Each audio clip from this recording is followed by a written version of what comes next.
Salut chers tous, je suis Frédéric Yoma, étudiant en deuxième année de géographie à l'université de Kara.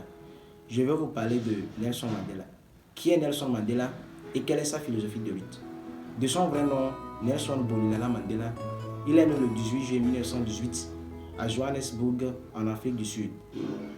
Fils d'un chef de tribu, il reçoit ce petit nom de Nelson de son institutrice qui devrait symboliser sa double éducation qu'il recevait, moitié africaine, moitié européenne. Très intelligent, à 20 ans, il rejoint l'université dédiée aux étudiants noirs où il rêvait toujours de devenir avocat.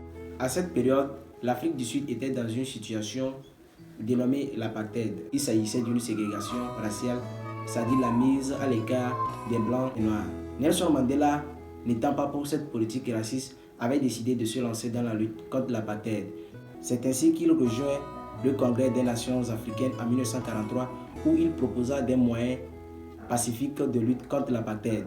Les dirigeants de l'Afrique du Sud ne l'écoutant pas, il décida alors de se lancer dans la lutte armée. Furieux, les dirigeants de l'Afrique du Sud l'arrêtent et le condamnent pour faute de trahison en 1943 où il passera ses 25 ans en prison. Malgré toutes ses souffrances en prison, Nelson Mandela resta toujours fidèle à ses idées de lutter contre l'apartheid en écrivant des textes et en faisant des déclarations. En 1990, le président de l'Afrique du Sud, Frédéric de Klerk, décide de libérer Nelson Mandela de la prison. Tout le monde était fier de sa liberté. Il reçoit alors le prix Nobel de la paix en 1993 où il mit fin à l'apartheid. Nelson Mandela devient alors le symbole de lutte pour la liberté, puis devient le président de la République de l'Afrique du Sud en 1994. Il réussit également à réconcilier les Blancs et les Noirs. En effet, Nelson Mandela est l'auteur du célèbre ouvrage Un long chemin vers la liberté, paru en 1995, où il faisait plusieurs de ses déclarations, de ses idées et bien d'autres choses.